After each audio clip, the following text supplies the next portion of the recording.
Bab 14, bagaimana menjadikan kebiasaan baik tak terhindarkan dan kebiasaan buruk mustahil.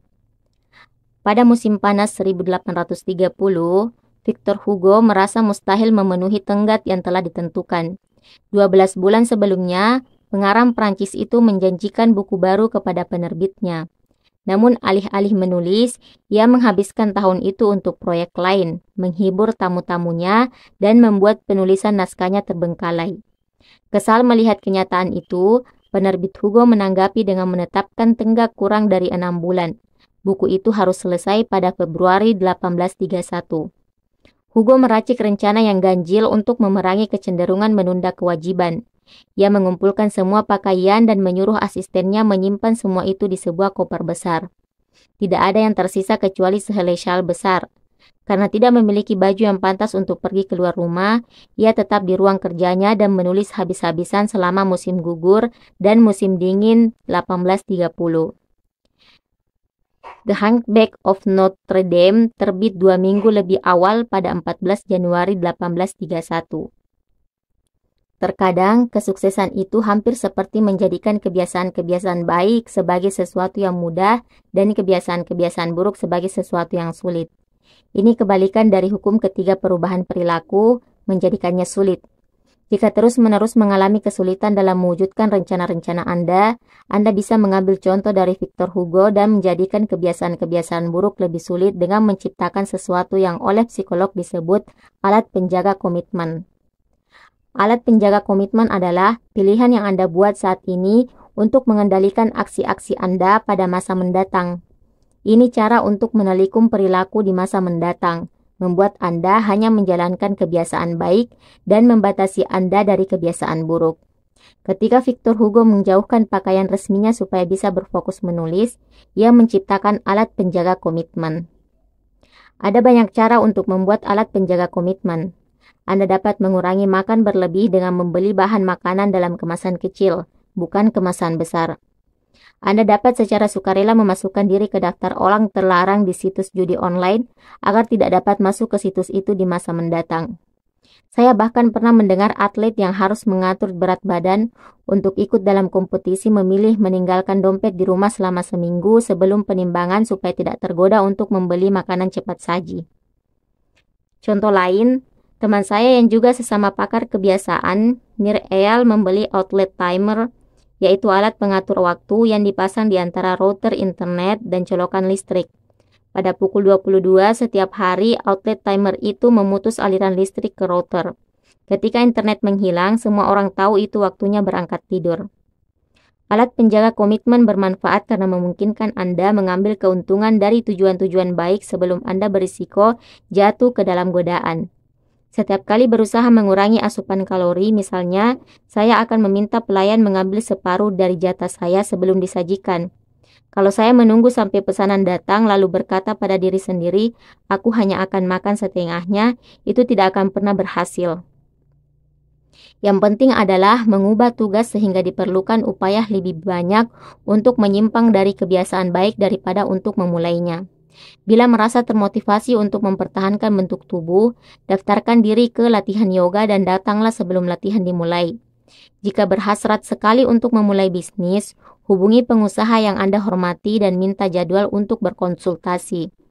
Ketika tiba waktunya beraksi, cara satu-satunya untuk mangkir adalah membatalkan pertemuan yang memerlukan upaya dan mungkin mengharuskan Anda kehilangan uang. Alat penjaga komitmen memperbesar peluang Anda akan melakukan hal yang benar di masa mendatang dengan membuat kebiasaan-kebiasaan buruk sulit terwujud pada masa sekarang. Bagaimanapun, kita bisa berusaha lebih baik lagi. Kita bisa menjadikan kebiasaan-kebiasaan baik tak terhindarkan dan kebiasaan-kebiasaan buruk mustahil. Cara mengotomatiskan kebiasaan dan tidak pernah memikirkannya lagi. John Henry Patterson dilahirkan di Dayton, Ohio pada 1844.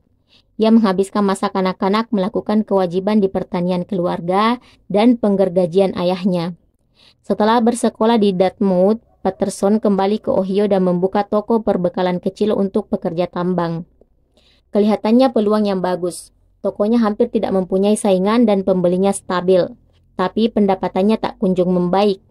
Belakangan Patterson mendapati karyawan-karyawannya mencuri.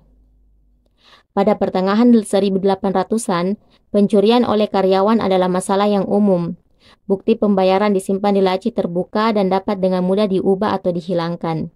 Tidak ada kamera video untuk memantau perilaku dan tidak ada perangkat lunak untuk melacak transaksi. Kecuali Anda dapat mengawasi karyawan setiap saat sepanjang hari atau melakukan semua transaksi sendiri, mencegah pencurian adalah sesuatu yang sulit. Waktu berusaha memecahkan kesulitannya, Patterson tak sengaja melihat iklan untuk temuan baru yang disebut Ritti's Incorruptible Cashier. Alat yang dirancang oleh orang yang juga tinggal di Dayton bernama James Ritty itu adalah mesin kasir pertama. Mesin itu secara otomatis mengunci laci sehingga uang dan bukti bayar tetap berada di dalam setelah setiap transaksi. Patterson membeli dua, masing-masing seharga $50. Pencurian oleh karyawan di tokonya hilang dalam semalam. Dalam 6 bulan berikutnya, usaha Patterson melonjak dari rugi ke perolehan laba sampai $50.000, setara dengan lebih dari $100.000 saat ini. Patterson sangat terkesan oleh mesin itu sehingga mengubah usahanya. Ia membeli hak cipta Ritty dan membuka National Cash Register Company. 10 tahun kemudian, National Cash Register mempunyai lebih dari 1.000 karyawan dan berada di jalan untuk menjadi salah satu bisnis paling sukses di zamannya. Cara terbaik untuk membongkar kebiasaan buruk adalah menjadikan pelaksanaannya tidak praktis. Perbesar hambatan sampai Anda bahkan enggan melakukannya. Hal cerdas dalam menciptakan mesin kasir adalah mesin itu mengotomatiskan perilaku etis dengan membuat pencurian praktis mustahil. Alih-alih mengganti karyawan, mesin itu mengotomatiskan perilaku yang lebih disukai. Sejumlah tindakan seperti memasang mesin kasir memberikan manfaat yang berulang. Pilihan yang hanya satu kali ini memang memerlukan sedikit kerepotan di awal, tapi menciptakan pertambahan nilai sejalan dengan waktu. Saya terpesona oleh gagasan bahwa pilihan tunggal dapat menghasilkan keuntungan berulang dan melakukan survei terhadap pembaca tentang aksi satu kali favorit mereka yang mengantar ke kebiasaan jangka panjang yang lebih baik. Tabel di halaman berikut menyampaikan beberapa jawaban yang paling populer. Saya bertaruh seandainya orang rata-rata melakukan setengah saja dari tindakan satu kali di daftar ini, bahkan seandainya mereka tidak berpikir 2 kali tentang kebiasaan-kebiasaan mereka, setahun dari sekarang banyak orang yang akan merasakan hidup yang lebih baik. Tindakan satu kali ini adalah cara langsung untuk menerapkan hukum ketiga perubahan perilaku. Hal itu memudahkan orang tidur dengan lebih baik, makan dengan lebih sehat, bekerja dengan lebih produktif, menabung dengan lebih mudah, dan secara umum hidup dengan lebih baik. Aksi satu kali yang mengunci kebiasaan baik. Nah, jadi ini tabel yang disajikan oleh penulis.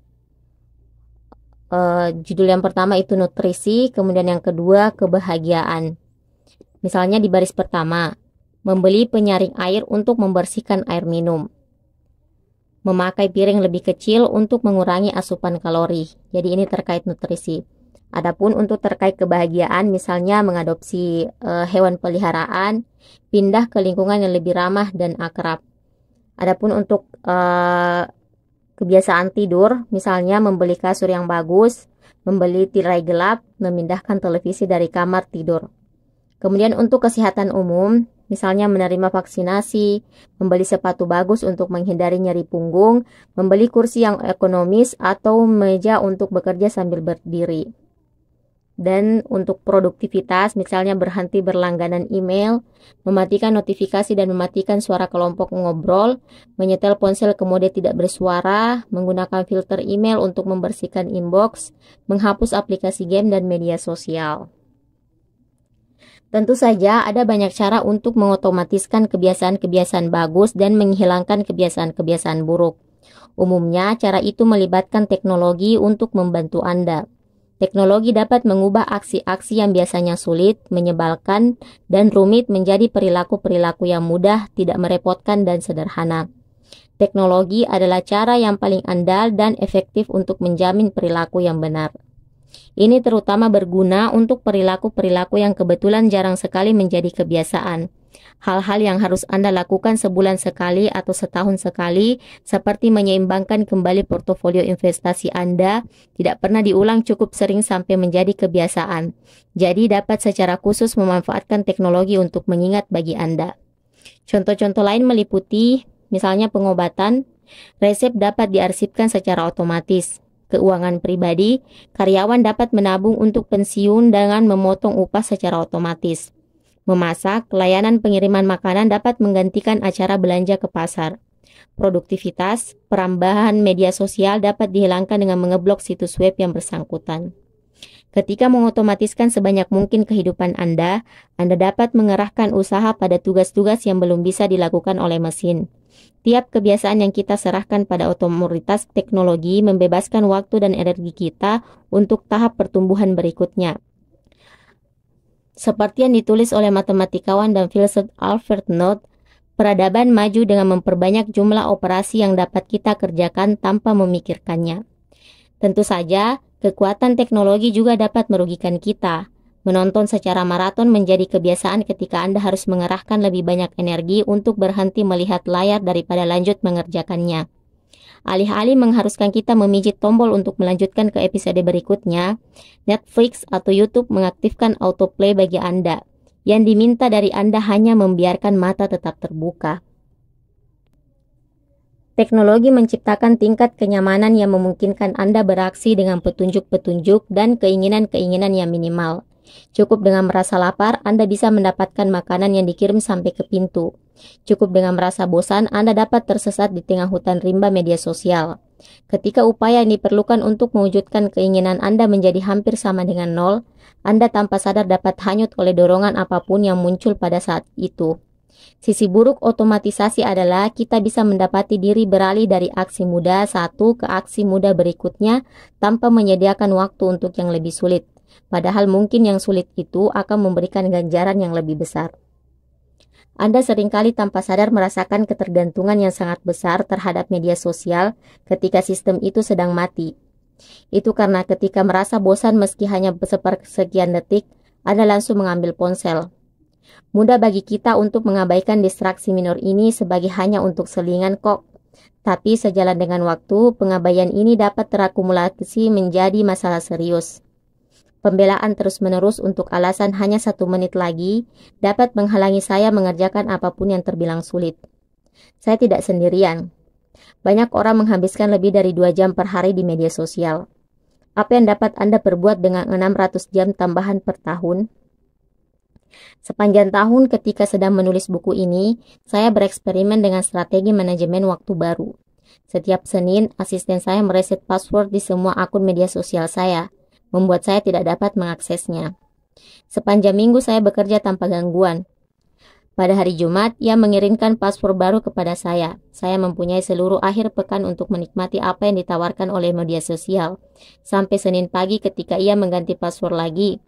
Jika Anda tidak punya asisten, minta bantuan teman atau anggota keluarga untuk melakukannya. Salah satu hal yang paling mengejutkan adalah betapa cepat saya beradaptasi. Dalam pekan pertama membebaskan diri dari media sosial, saya sadar bahwa saya tidak perlu memeriksa ponsel sesering sebelumnya, dan saya yakin tidak perlu melakukannya tiap hari.